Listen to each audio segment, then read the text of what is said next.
والمرسلات عرفا فالعاصفات عصفا والناشرات نشرا فالفارقات فرقا فالملقيات ذكرا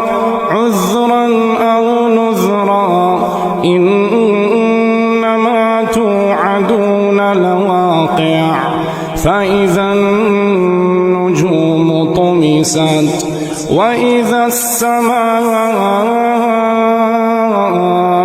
فرجت وإذا الجبال نسفت وإذا الرسل أقتت لأي يوم أجلت ليوم الفصل وما